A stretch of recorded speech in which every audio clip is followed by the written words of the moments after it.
Este é o Tribicontcast, tributário para contadores. Meu nome é Luciana Ricó. Hoje nós temos uma estreia do quadro Grandes Tributaristas, Grandes Questões Tributárias. E nós vamos trazer periodicamente personalidades, tanto do mundo jurídico quanto contábil, para tratar de temas relevantes na área tributária. Hoje comigo temos aqui o professor Gimir Doniak Júnior, que ele é advogado formado pela UNB. Ele tem mestrado e doutorado em Direito Tributário pela PUC, São Paulo.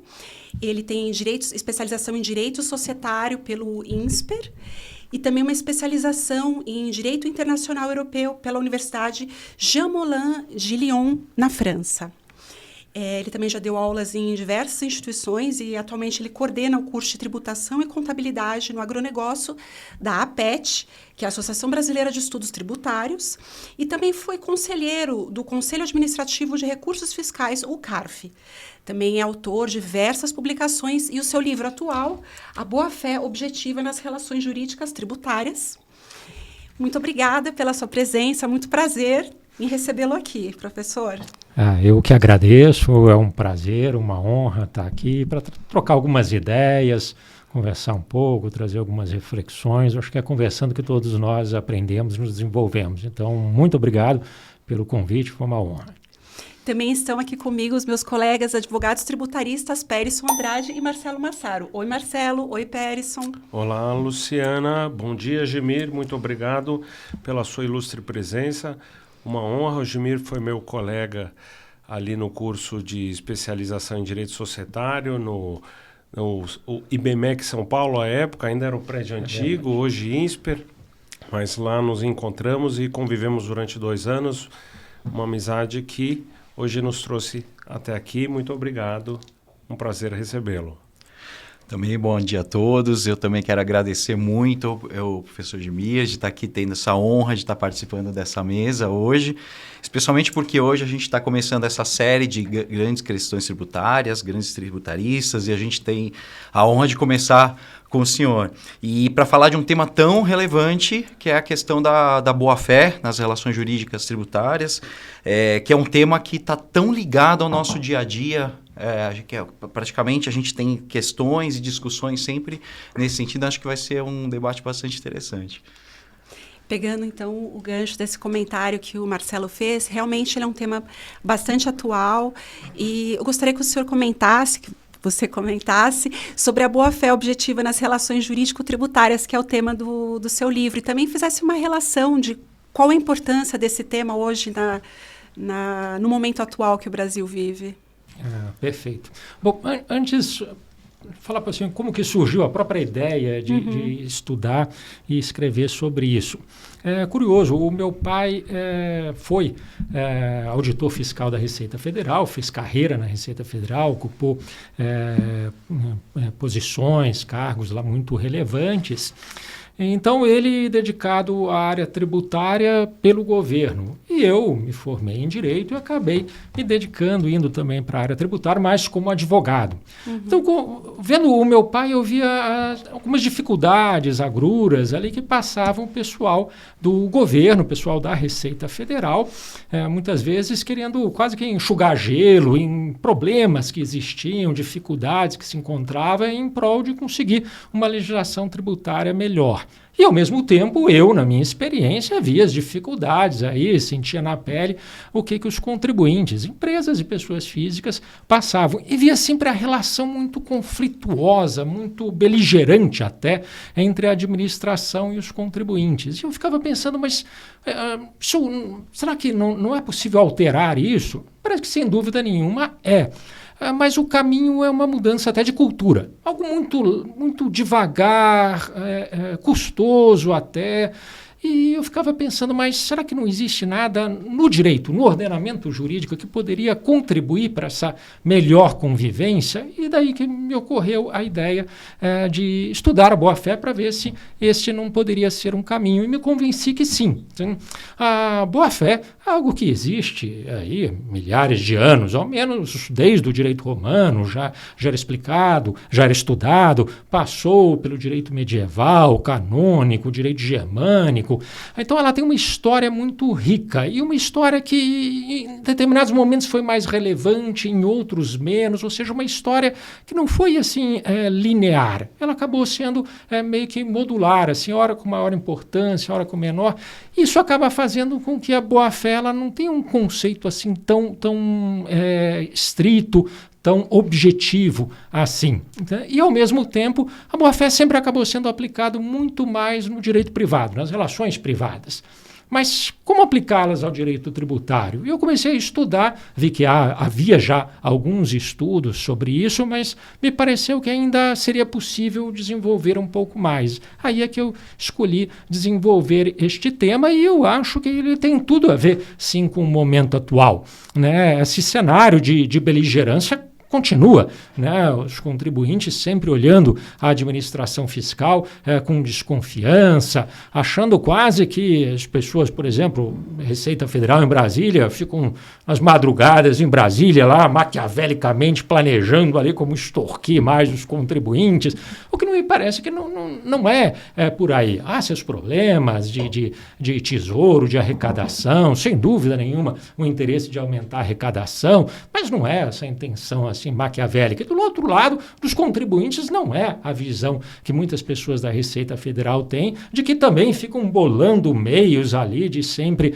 escapar à tributação e com isso daí deteriorar a arrecadação. Não, cada qual tem seus interesses, obviamente esses interesses jamais vão confluir totalmente, mas é possível uma convivência mais harmônica entre eles. Então eu escolhi daí a boa-fé e pensei, mas a boa-fé é um tema muito vasto, muito amplo. Tem uma frase de uma professora francesa que eu gostei bastante, que ela falou que a boa-fé é como um mar sem margens, ou seja, é praticamente tudo. A boa-fé aplica-se para todas as relações. Então, o que falar sobre a boa-fé me pareceu que seria conveniente, em vez de falar da boa-fé de maneira geral, centralizar na boa-fé objetiva, diferenciando da boa-fé subjetiva. A subjetiva é um estado de espírito, é aquela pessoa que age, às vezes cometendo um erro, mas achava que estava fazendo algo correto. Essa é a boa-fé subjetiva. E tem a boa-fé objetiva, que é a que eu decidi escolher, que ela é um mandamento, uma obrigação. As pessoas devem agir de acordo com os parâmetros da boa-fé. E também foquei daí em quais seriam os deveres do poder público perante os contribuintes. E aí fui desenvolvendo uma tese que eu busquei não ser somente teórica, mas também bem voltada à prática. Uhum. E vocês concordam ou têm alguma uma observação em cima do que o professor comentou? Luciana, ouvindo o professor Gemir aqui, a gente, como eu disse antes, acho que a gente traz muita coisa para o nosso dia a dia profissional, né?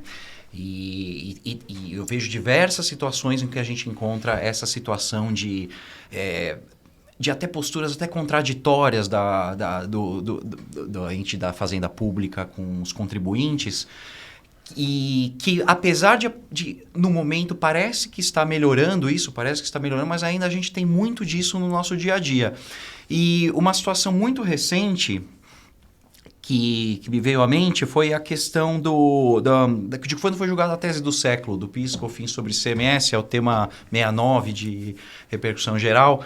E neste momento ficou decidido que o ICMS seria excluído da base de cálculo do PIS, COFINS. E quando chegou o momento dos contribuintes receberem esses valores, a Receita Federal veio com uma solução de consulta interna, a 13, que também, na verdade, ela deu um jeito de interpretar um pouco aquilo que a decisão judicial disse de forma a reduzir o crédito do contribuinte. Para dizer, o ICMS tem que ser reduzido também da base de cálculo do PIS/COFINS nas entradas, então o crédito no final é menor para o contribuinte. Enfim, criou uma situação que acabou sendo contraditória até com o que a própria Procuradoria fez. A Procuradoria acabou fazendo um parecer que dizia exatamente o contrário do que a Receita Federal estava querendo. Enfim, são posturas assim que eu acho que mexem com a questão da boa-fé, porque, principalmente com essa questão de ser contraditória, porque leva a uma interpretação, um desvio daquilo que a própria administração devia fazer no cumprimento da lei, que é aplicar não só a legislação, como a jurisprudência, né? Outra situação também bem recente que me vem à mente é a questão da compensação no prazo de 5 anos também, né? Que nós temos também a questão que, até decorrência dessa tese do sexo, gerou muito crédito e as empresas começaram a compensar esses valores e, mesmo tendo iniciado as suas compensações, a Receita Federal continua insistindo de que se você não esgotou o seu crédito no prazo de 5 anos, então você teria o crédito prescrito. Né? Então, quer dizer, punindo o contribuinte, será que isso é boa-fé mesmo? Está punindo o contribuinte porque, na verdade, ele não tinha débitos tributários suficientes para pagar, ele tinha que pagar mais imposto do que ele devia, então, né? Ou ele vai perder aquele dinheiro que ele pagou e tem o dinheiro a restituir. E pior, agora com essa nova legislação, que agora, 2 meses atrás, 1 mês, 2 meses atrás, que ainda limitou o valor máximo a ser compensado por mês. Então, quer dizer, você está indo em uma postura mais contraditória ainda, porque você diz que você tem que compensar todo o seu crédito em 5 anos, mas ainda você limita a um teto aquilo que você pode compensar por mês, e aí o que sobra? Você perde? Então, são posturas assim que a gente sente... Fica uma contradição também, porque assim, se o crédito é alto, ele pode passar de 5 anos a compensação, mas se ele for baixo, o limite é 5 anos. Pois é. O que o Gimir colocava de forma... e colocou no livro, aliás, recomendadíssimo, livro realmente excelente e tem fundamentos técnicos, mas para uma discussão altamente prática, né?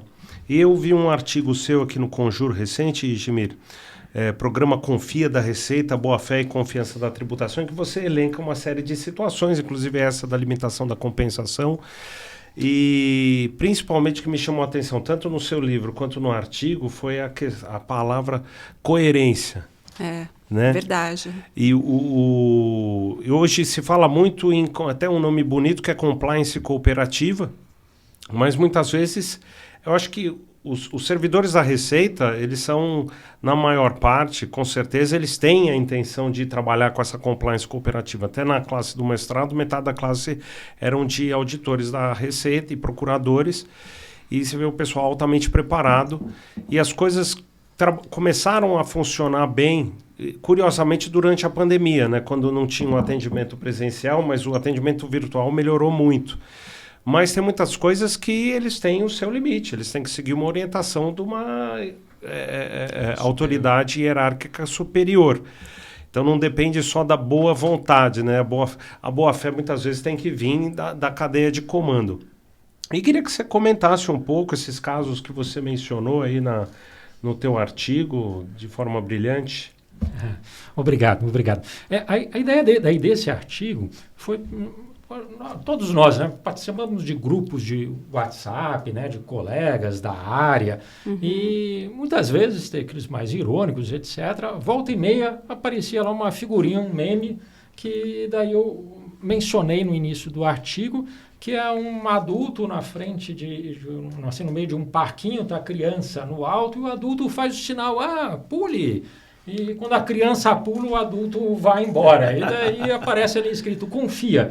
E as pessoas normalmente usam essa figurinha, esse meme, justamente quando acontece alguma coisa em relação aos fiscos, e daí dizendo que não dá para confiar. E daí fala, olha, como a criança que confiou que o adulto iria pegar e o adulto foi embora. E daí eu peguei isso de gancho, e daí para colocar alguns pontos aí mais recentes que me pareceram que são exemplares desse sentimento de falta de confiança não só na administração, mas no Estado. Eu concordo plenamente com o que você falou. Não é uma questão de uma ou outra pessoa, não, acaba sendo uma coisa do Estado. Realmente, tem que muitas vezes vir de cima. É uma postura de um ministro da Fazenda, uma postura até de um presidente da República, que tem que orientar no sentido, olha, temos que arrecadar, sim, mas seguindo estritamente as regras e sempre com um respeito ao contribuinte enorme. E um dos pontos que me leva aos pontos que você levantou, os precedentes que você levantou, Marcelo, são relevantes, esses julgamentos que ocorreram com decisões favoráveis ao contribuinte. Ora, um dos pontos que eu procuro explorar na tese é que a administração fiscal ela tem a obrigação de ir atrás e de tentar receber todo o tributo que a ela é devido, mas nada além do que é devido. Ela tem tanta obrigação de arrecadar o que é necessário quanto de devolver ao contribuinte o que eventualmente arrecadou a maior. Essas duas obrigações são, a meu ver, idênticas. Elas estão no mesmo patamar. Por quê? Porque ao Estado cumpre zelar pela boa aplicação das leis. Tem que zelar pelos interesses da sociedade. Ele não tem um interesse, digamos assim, próprio, individual, arrecadatório. Não. Esse dever não existe por si só. Ele tem um dever arrecadatório no sentido de arrecadar o tributo que é devido, assim como um dever de devolver aquilo que não é devido. O Estado ele tem que ter o mesmo interesse de arrecadar o que é devido e de devolver o que não é devido. Portanto, deveria haver esse esforço de devolução. E um dos pontos que daí eu também coloco na tese, procurando resgatar ideias antigas de boa-fé, é que uma das, digamos assim, facetas da boa-fé é que você tem que atuar com atenção aos interesses da outra parte.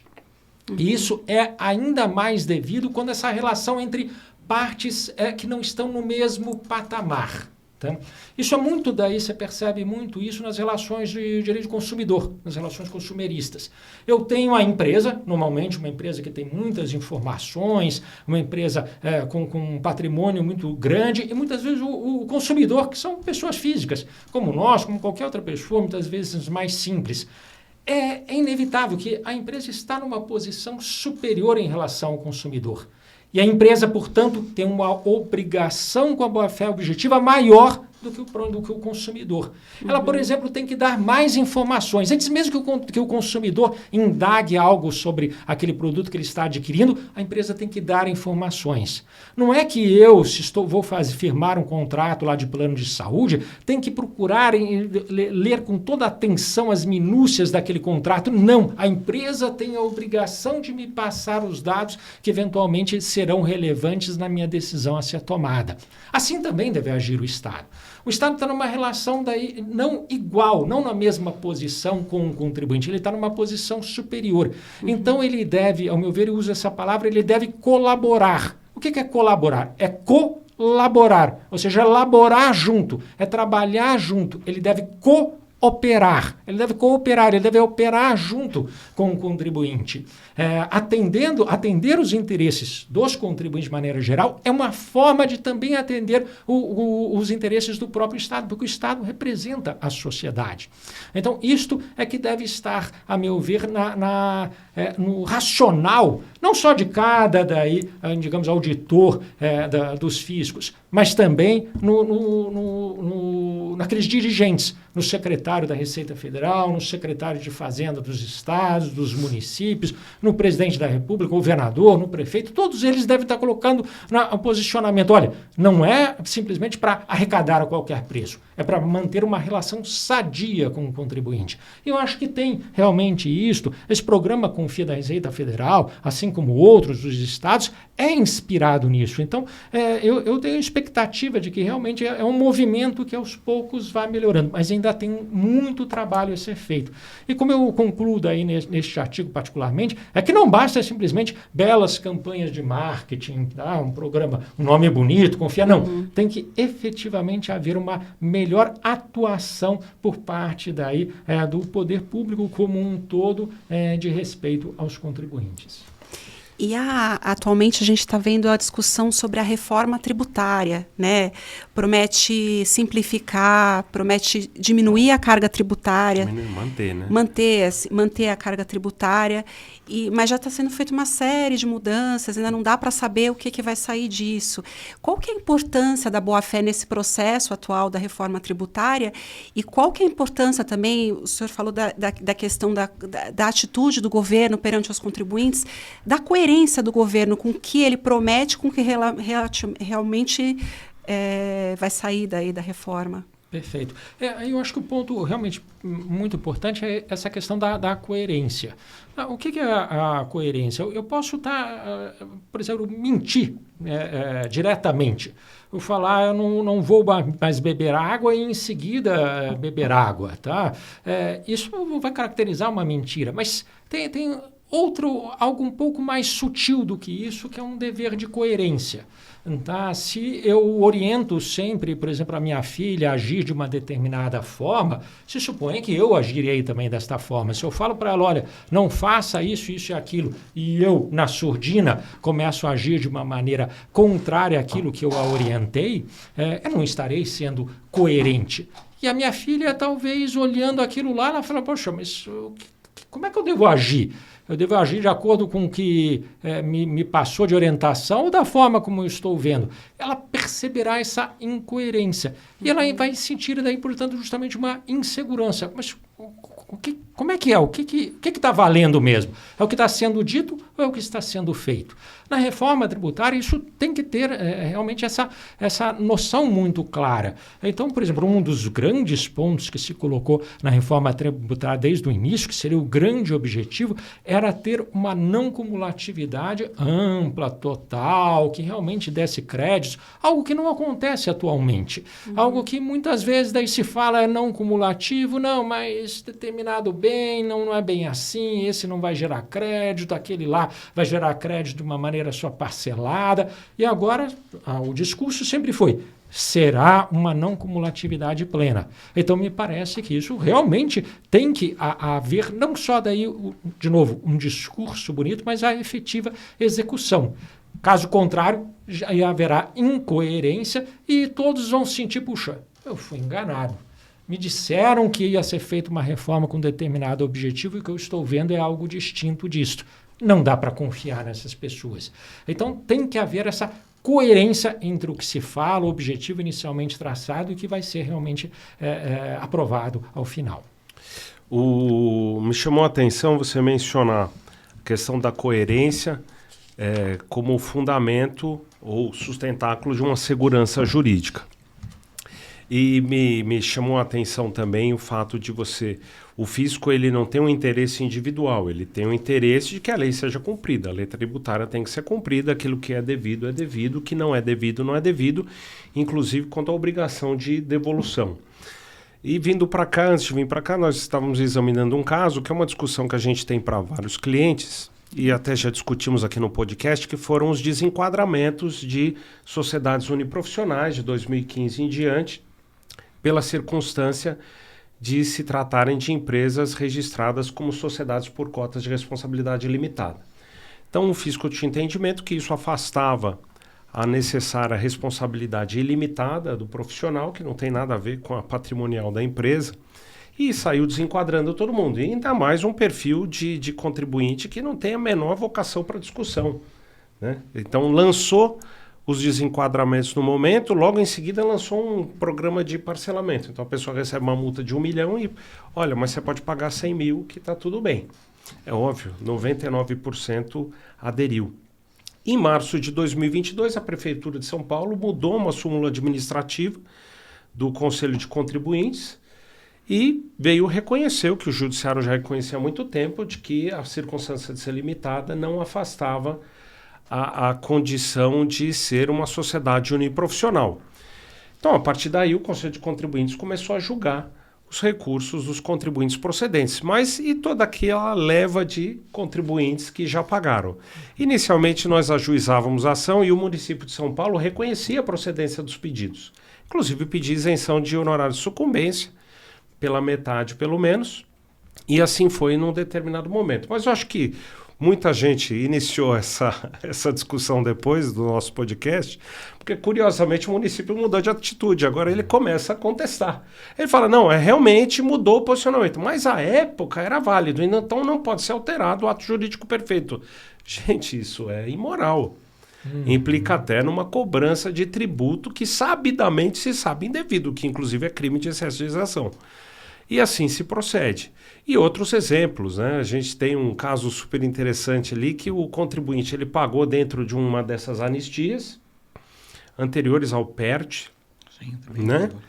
Só que não foi consolidado. A Receita Federal demorou para fazer a consolidação, então as parcelas acabaram não sendo consolidadas dentro do parcelamento. Antes disso veio o PERT e a possibilidade de se aderir ao PERT e migrar os saldos. Só que essa migração não foi automática.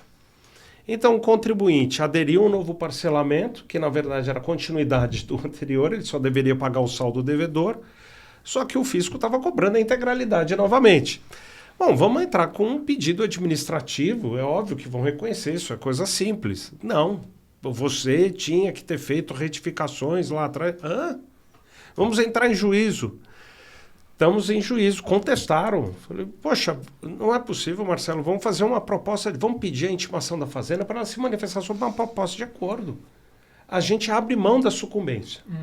Não posso transigir. Falei, o que é isso? Mas é indevido, está cobrando 2 vezes. Então, realmente, essas questões, elas acabam permeando o nosso dia a dia mesmo. Até no seu artigo você comenta que há um aumento na judicialização, né?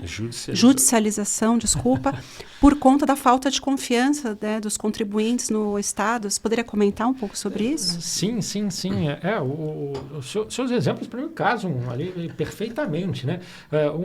Também um ponto, eu falei que uma faceta da boa-fé objetiva, essa questão de atenção aos interesses da outra parte, né? De elaborar junto, de cooperar, mas também e a ideia principal da boa-fé, o de respeito à palavra dada.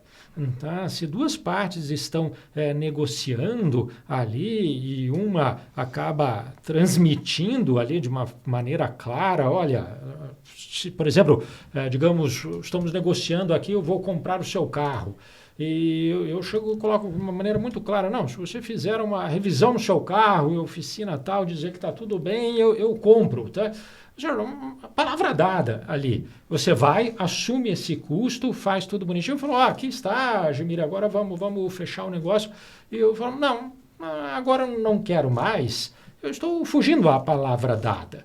Tá? Às vezes pode acontecer alguma coisa de um arrependimento, algum fato que realmente levou à mudança de opinião, mas há de haver esse respeito à palavra dada, não pode haver a má-fé no sentido de eu, por exemplo, querer gerar em você um custo desnecessário. Tá?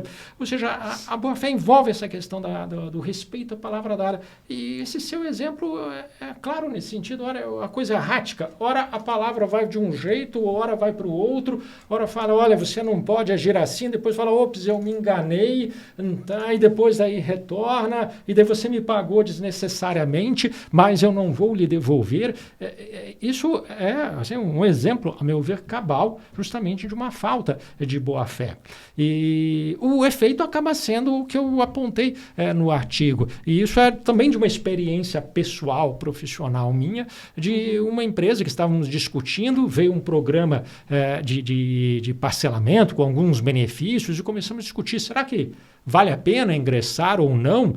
A decisão acabou sendo pela negativa. Em boa parte pesou o fato de que a empresa sentiu que não dava para confiar naquele programa, porque havia algumas coisas não muito claras nas próprias regras, e dela começou a pensar, puxa, eu vou desistir, vou efetuar o pagamento e quem sabe daqui a um tempo vão me dizer que, olha, esse programa não se encaixava bem para você, né? Então está aqui daí uma exigência.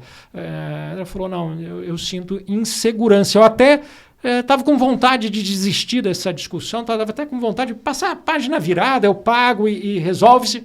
Não, eu não vou fazer isso. Acaba daí o que eu falei, a administração meio que se auto-boicotando. Ela faz um programa para aumentar a arrecadação, mas a forma dela agir muitas vezes acaba levando os contribuintes a não aproveitarem este programa e frustra a arrecadação esperada. E aí não pode também jogar a culpa no contribuinte quando vai na justiça buscar o seu direito, que está aumentando a judicialização por conta disso, né? Sem Porque dúvida, é uma situação... É verdade. Agora eu queria fazer uma pergunta para vocês 3, com relação ao contador. Como que o contador ele pode ser orientado nesse contexto e ele pode orientar os seus clientes também com relação a se proteger em casos de todos esses casos que foram citados aqui, qual orientação vocês dariam para os contadores? Você poderia começar, por gentileza? Bom, como eu falei, a boa-fé objetiva ela é aplicável a qualquer relação. Sim. Então, também ao contador tem essa obrigação. A obrigação daí com a própria empresa com a que ele está atuando, seja como um funcionário, seja como um terceiro contratado, uma obrigação perante terceiros, por exemplo, o responsável pela contabilidade de uma grande empresa que está tomando um empréstimo num banco. Ele tem um dever, não só mais com a empresa, ele tem um dever com esse terceiro, esse stakeholder que vai se utilizar dos dados da contabilidade, ou ainda uma empresa de capital aberto, todos os investidores vão se guiar pelo balanço, pelas demonstrações financeiras da empresa que foram preparadas pelo contador. O contador é obrigado a agir de boa fé nesse sentido, é obrigado ao dever de transparência, as questões que podem ser de interesse de terceiros que vão utilizar a contabilidade, os balanços, ele deve daí de uma maneira ou de outra evidenciar. Então, o contador ele está realmente muito ligado, vinculado a esse dever de boa-fé objetivo, um dever que não é só daí com o seu empregador ou com o seu contratante, é um dever inclusive daí com terceiros também que utilizarão o balanço. Então, ele tem essa obrigação, assim, claro como o sol, talvez mais do que várias outras profissões, o contador deve agir assim. E me parece que esse será o contador sério, profissional e que vai ser premiado ao longo da vida com uma carreira daí que se reconhecerá isto. Aquele que se submeter a uma pressão inicial para não evidenciar aquilo que deveria conter na contabilidade, mesmo que no momento inicial ele possa ter uma vantagem, aos poucos isso vai acabar o prejudicando. Então, me parece que o contador deve, sim, agir com boa fé. Esse será o profissional reconhecido por todos. Seja na atuação diretamente como contador, seja em outras, como auditor, como, por exemplo, um parecerista que vai fazer um laudo técnico contábil, muitas vezes utilizado em processos judiciais. Então, o contador é uma figura essencial e na relação com o direito tributário, nossa, tá? O advogado hoje da parte tributária tem que entender de contabilidade, ainda que um pouco. O contador, me parece que é óbvio, sempre precisou entender minimamente de direito tributário para poder daí fazer os lançamentos relacionados às obrigações tributárias. Então, são duas profissões distintas, cada um com seu ponto de vista, sua ótica, mas que são daí, elas convivem, devem conviver harmonicamente e irmanadas assim, juntas no exercício das suas funções. Bom, o contador é o consultor maior do seu cliente, né? E ele deve orientar o seu cliente sempre que verificar que alguma coisa não está de acordo, mesmo que o cliente tenha um posicionamento distinto e que refuja ele da possibilidade do contador influenciar, quer dizer, o registro, ele é o responsável. E, por exemplo, diante de um planejamento tributário que ele tenha certas dúvidas, ele deve fazer a sua ressalva para assegurar a sua responsabilidade amanhã ou depois de alguma coisa que não foi correta, para dizer, olha, eu fiz o que eu tinha que fazer, eu registrei, mas se o cliente disse que 30% dessa operação eram prestações de serviço, eu emiti uma nota correspondente, eu fiz a minha ressalva, né, quanto ao planejamento, mas eu tenho uma obrigação de espelhar o que os documentos evidenciam. E tem uma frase célebre, é um princípio, na verdade, de que a má-fé ela jamais se presume, ela se comprova. Mas, em se tratando de processo administrativo ou processo judicial tributário, a gente não deve esperar que presumam a nossa boa-fé, a gente deve comprovar. Então é importantíssimo que o contador mantenha os registros contábeis de todas as operações, de todos os atos praticados pela empresa, e principalmente quando envolvam alguma complexidade, para diante de uma fiscalização ele ter os documentos para evidenciar para a fiscalização de cara a sua boa-fé, que uma operação que seja um pouco mais complexa, ela não é, vamos dizer, errada, ela só é mais complexa, né? Por ser mais complexa não tem nenhuma maracutaia, ocorreu tudo conforme o devido, conforme é usual no mercado, talvez não local, mas internacional. Então, o contador que conhece, ele primeiro tem que conhecer o seu cliente e manter os registros ali à mão para comprovar a boa-fé, embora ela não careça de comprovação e seja ônus do fisco provar a má-fé, mas é bom que a gente evidencie logo no início uma fiscalização. Bom, eu tenho um pouco a acrescentar agora, mas na verdade eu sempre coloco que é importante para o contador estar sempre atento às alterações legislativas, isso acho que é fundamental, principalmente porque tem muitas questões também que a própria lei estabelece, como o Perisson já adiantou, questões que você comprovar da sua boa-fé, você pode ter uma exoneração de multa, enfim, algum benefício.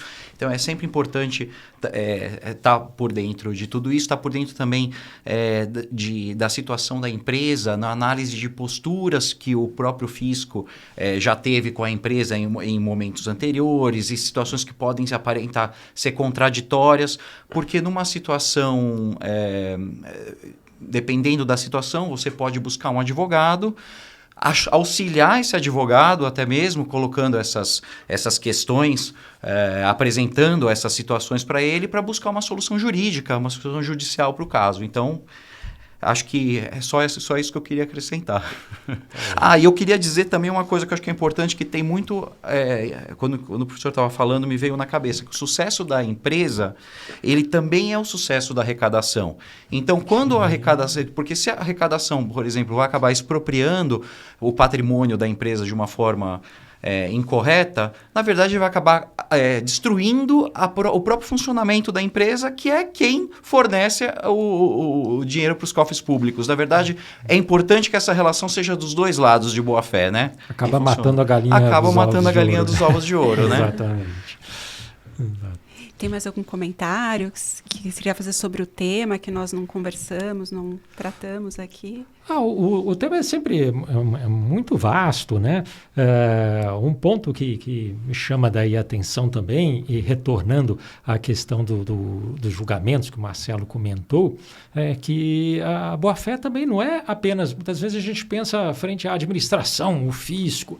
Mas não, a boa-fé também é algo que se impõe ao legislador, como estávamos falando da reforma, e também ao judiciário. Uhum. Né? O judiciário também, muitas vezes, se pensa, não... Eu, juiz, estou somente aplicando a lei, é algo automático, é algo que eu devo fazer, eu não tenho margens para outra atuação. Não, o juiz também deve estar atento aos deveres da boa-fé objetiva. E isso, por exemplo, é algo que acaba se colocando agora nas decisões tão comuns relacionadas à modulação de efeitos, e que também aconteceu na tese do PIS e COFINS. E veja que o Supremo, quando ele demorou tanto tempo para julgar a modulação, né, salvo o erro meu de memória, o mérito da exclusão do ICMS da base de cálculo do PIS e COFINS, ele julgou em 2017. A questão da modulação foi, salvo engano, 5 anos depois. Nossa, 5 anos depois? Por que demorar todo esse tempo?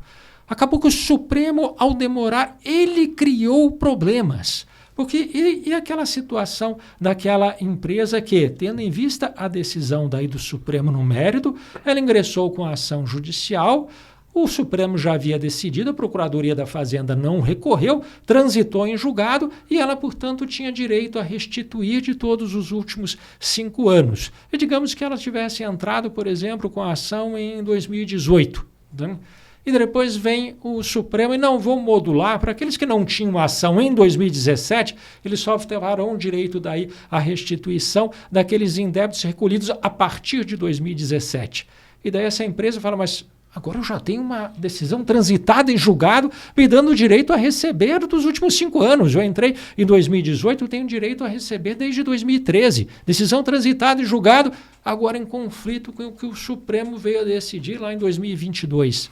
Então, puxa, ou seja, foi a demora do Supremo que causou esse problema.